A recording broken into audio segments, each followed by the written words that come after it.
2 Kings chapter 11 and 12.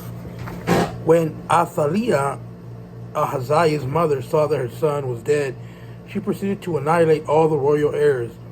Jehoshaphat, who was the king of Joram's daughter and Ahaziah's sister, secretly rescued Joash, son of Ahaziah, and among the king's sons who were being killed, and put him in the one who nursed him in a bedroom.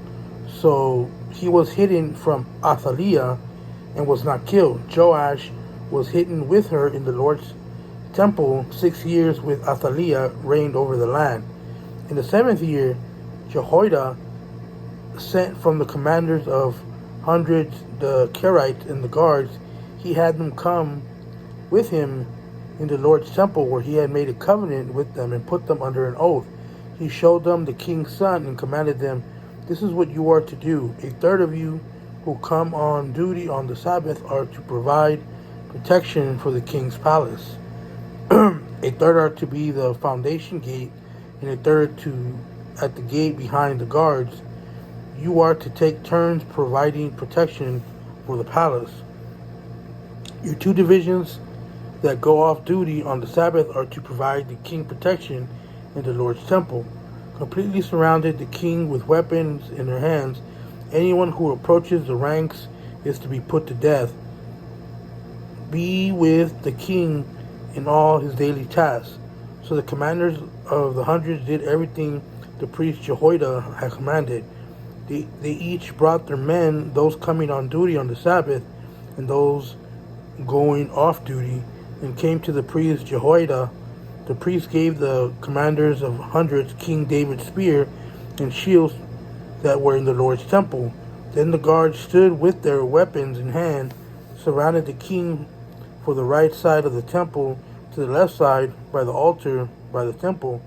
Jehoiada brought out the king's son, put the crown on him, and gave him the testimony and made him king. They anointed him and clapped their hands and cried, "Long live the king." Then Athaliah heard the noise from the guard and the crowd, and she went out to the people at the Lord's temple. She looked, and there was the king standing on the pillar. According to the custom, the commanders and trumpeters were by the king, and all the people of the land were rejoicing and blowing trumpets. Athaliah tore her clothes and screamed, "Treason! Treason!" Then the priest Jehoiada ordered the commanders of the hundreds in charge of the army, "Take her out between the ranks and put to death by the sword anyone who feels her." For the priest had said, "She is not to be put to death in the Lord's temple." So they arrested her, and she went through the horse entrance to the king's palace, where she was put to death. Then Jehoiada made a covenant between the Lord, the king, and the people that they would be the Lord's people, and another covenant between the king and the people. So all the people of the land went to the temple of Baal and tore it down. They smashed its altars and images to pieces, and they killed Matan, the priest of Baal, at the altar. Then Jehoiada, the priest guard for the Lord's temple, he took the commander of hundreds, the Kerites, the guards of all the people of the land. They brought the king from the Lord's temple. They entered the king's palace by way of the guard's gate. Then Joash sat on the throne of the king. All the people of the land rejoiced, and the city was quiet, for they had put Athaliah to death by the sword of the king's palace. Joash was 7 years old when he became king. In the 17th year of Jehu, Joash became king, and he reigned 40 years in Jerusalem. His mother's name was Zibiah. She was from Beersheba. Throughout the time, priest Jehoiada instructed him. Joash did what was right in the Lord's sight, yet the high places were not taken away. The people continued sacrificing and burning incense on the high places. Then Joash said to the priests, "All the dedicated silver brought to the Lord's temple, census silver, silver from the vows, and silver voluntarily given to the Lord's temple, each priest is to take it from his assessor and repair whatever damage is found in the temple. But By the 23rd year of the reign of King Joash, the priests had not repaired the damage of the temple. So King Joash called the priest Jehoiada and the other priests and asked, "Why haven't you repaired the temple's damage? Since you haven't, don't take any silver from your assessors. Instead, hand it over for repair of the temple."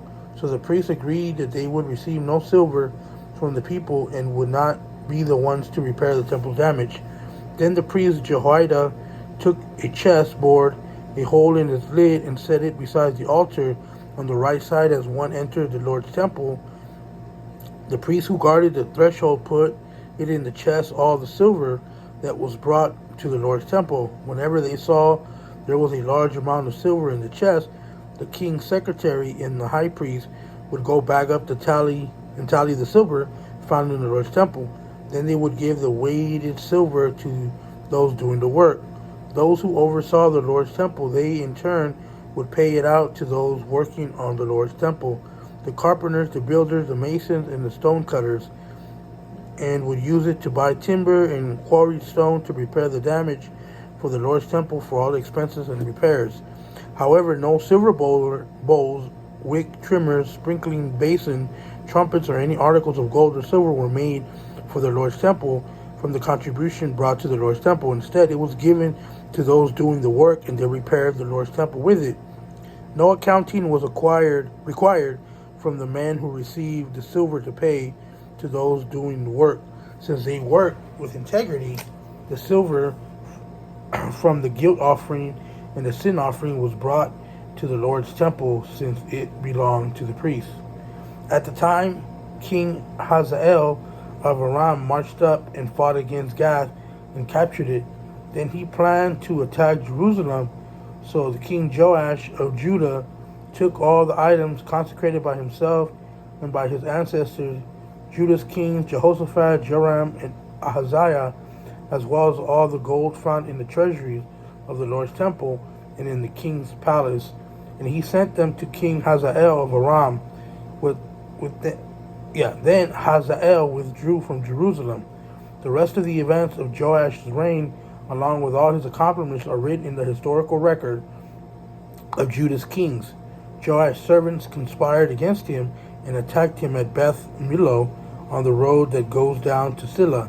It was his servant Jozabad, and son of Shemeth, and Jehoshaphat, son of Shomer, who attacked him. He died, and they buried him with his father in the city of David, and his sons Amaziah became king over his place.